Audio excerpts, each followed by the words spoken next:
ఆయుధాలకు సంబంధించి మనకు ప్రాబ్లం లేదు. ఆల్టర్నేటివ్ ఉంది. రష్యా సరిగ్గా అమ్మకపోతే అమెరికా దగ్గర కొంటాం, అమెరికా కాకపోతే ఫ్రాన్స్ దగ్గర కొంటాం, ఈవెన్ మనమే తయారు చేసుకుంటాం. అదే సందర్భంలో వ్యవసాయానికి సంబంధించి మనకు ప్రాబ్లం లేదు, ఎవరి మీద డిపెండ్ అవ్వక్కర్లేదు. భారతదేశం దగ్గరనే ఉంది. అవసరమైతే ఆఫ్రికన్ కంట్రీస్ లేకపోతే ఇంకో చోట కొనుక్కోగలుగుతాం. ప్రధానంగా అమెరికా చెప్పు చేతల్లో నుండి మన ఆర్థిక వ్యవస్థకి సంబంధించి యూపీఐ ట్రాన్సాక్షన్స్ వీటిని దారిలో పెట్టుకోగలిగాం, రూపే ట్రాన్సాక్షన్స్ దారిలో పెట్టుకోగలిగాం కాబట్టి ప్రాబ్లం లేదు. కానీ అమెరికాతో ఉండే తలతెక్క అధ్యక్షులతో తలనొప్పి ఒకటి ఉంటుంది. దాన్ని దృష్టిలో పెట్టుకోవాలి. లైక్ మొన్న మన ఆయిల్ కంపెనీకి మైక్రోసాఫ్ట్ సర్వీసెస్ ఆపేశారు. భారతదేశంలో అనేక సాఫ్ట్వేర్ నెట్వర్క్లు ఉన్నాయి. ఈ సాఫ్ట్వేర్ నెట్వర్క్లన్నిటికీ హెడ్ క్వార్టర్ అమెరికానే. వాళ్ళ దగ్గర నుంచి సాఫ్ట్వేర్ సేవలు మనం పొందుతున్నాం.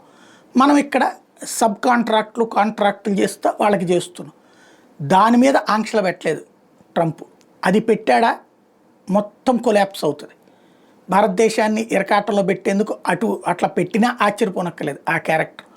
మనం ఇప్పుడు నేర్చుకోవాల్సిన గుణపాఠం ఏంటంటే, అమెరికా మనల్ని ఇబ్బంది పెట్టిన ప్రతిసారి మనం దాని నుంచి నేర్చుకుని ఇంకొంచెం ముందుకెళ్ళాం. లైక్ పోఖ్రాన్ అణుపరీక్షలప్పుడు ఆంక్షలు పెట్టినా, లేకపోతే గతంలో ఆంక్షలు పెట్టినా, ఈవెన్ కరోనా లాంటి సిచ్యుయేషన్స్ వచ్చినా మనం తట్టుకుని పైకి ఎదగగలిగాం. ఇప్పుడు ఆ విధమైనటువంటి ఆల్టర్నేటివ్ ప్లాన్స్ మనకి ఇక పైన అవసరం ఉంది. భారీ ఎత్తున పారిశ్రామిక ప్రగతి భారతదేశానికి అత్యంత ముఖ్యమైనటువంటిది.